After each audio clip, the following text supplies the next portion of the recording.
You might have seen reporting recently that Donald Trump, in a meeting with big donors about a month ago, absolutely lost his mind because he felt like they weren't supporting him enough. He apparently was seeing the fundraising numbers that Kamala Harris was bringing in, and he was trailing far behind. In the first 3 months of her presidential run, she raised $1 billion, and he felt like they weren't helping him out.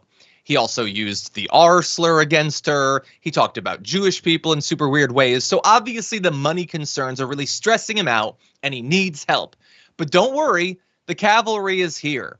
Just 3 billionaires have donated $220 million to his presidential bid in just the last couple of months.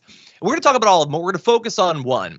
That is Elon Musk, a guy who as recently as like 2 years ago, if you called him a right-winger, people thought you were being unfair, has donated $75 million to a pro-Trump super PAC that he helped form over the summer.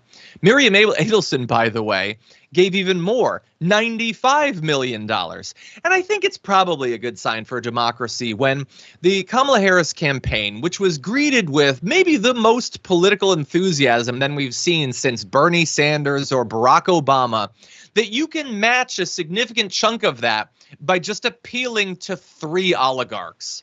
So you have a massive social movement and people who could cram into the back of a Prius.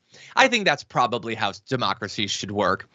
But anyway, the America PAC, he also, for his PAC, Elon Musk took the Twitter handle at America away from the person that had it and gave it to his own PAC.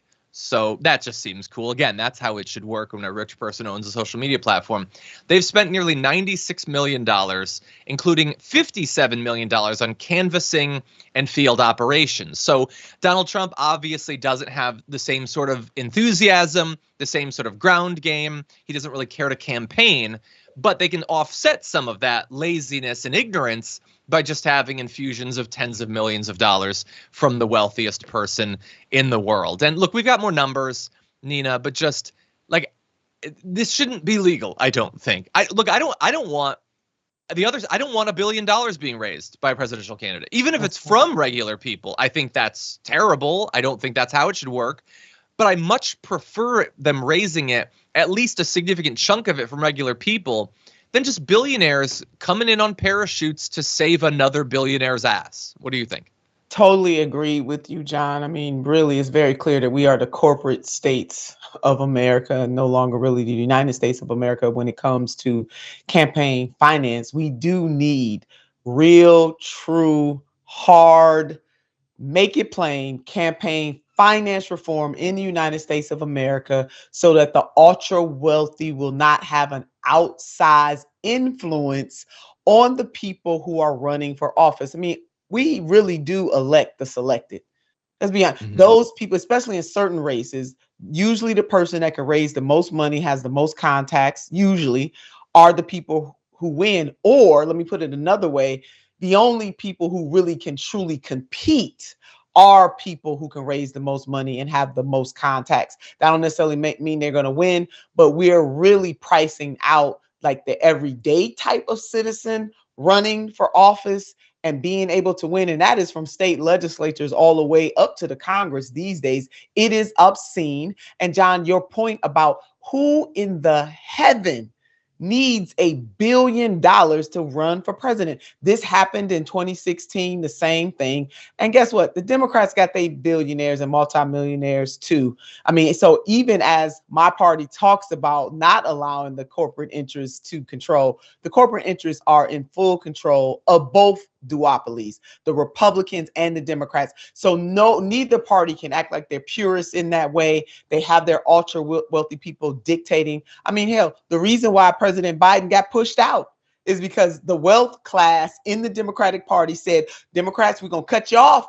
Y'all we're going to have to get President Biden out of there. You know, that's a harsh truth that some folks, not the Dragon Slayers on here, not the Dragon Squad, but some folks don't want to admit that President Joseph R. Biden was pushed out by the moneyed interests of the Democratic Party. That's not to say that he should have stayed in. You know, they should have had a robust primary, but I digress. I'm going to put that in the parking lot. The bottom line is, John, the things that we care about, whether it's healthcare, increasing the minimum wage, saving Mother Earth so that we save ourselves, et cetera, et cetera, et cetera. None of those great, beautiful, and wonderful things will be accomplished as long as we have money, having voice, according to the United States Supreme Court, and the ultra wealthy being able to buy off these politicians. You're 100. You're right. It's the most important fight. And if there ever was a serious attempt to get rid of this money, then that they would put up the biggest fight that you've ever seen in politics, because the rich will not go peacefully into having to fight it the way we do, having to persuade people on an individual level, having to have good policies or, have good value. They don't want that. They want to be able to buy these things. They've gotten very comfortable just buying these things. And it sucks. And it matters, by the way. The money definitely matters. If you take a look, this is presidential fundraising hauls going back to 2004. And it's not every case where the candidate that raises the most money wins. Obviously, Clinton narrowly lost to Trump. I mean, she got more votes, but, that would only matter in a democracy. It doesn't matter here. But in the other cases, the person who raised more money did actually win. And that's just too much money. By the way, it's too much money for all the reasons that you pointed out. It's also too much campaigning. I think that if this last experience with Harris and Biden has taught us anything, it's that a 3-month presidential campaign, that's enough, I think. It feels like Harris became the candidate 2.5 years ago. I don't think we need more than that. What we need is 3 months of a primary, 3 months of a general, call it good. That's already more than a lot of countries do. I think that that's enough, okay? You can be going on the media and stuff beforehand, but we don't need these interminable 2-year, $5 billion campaigns. It's just too much.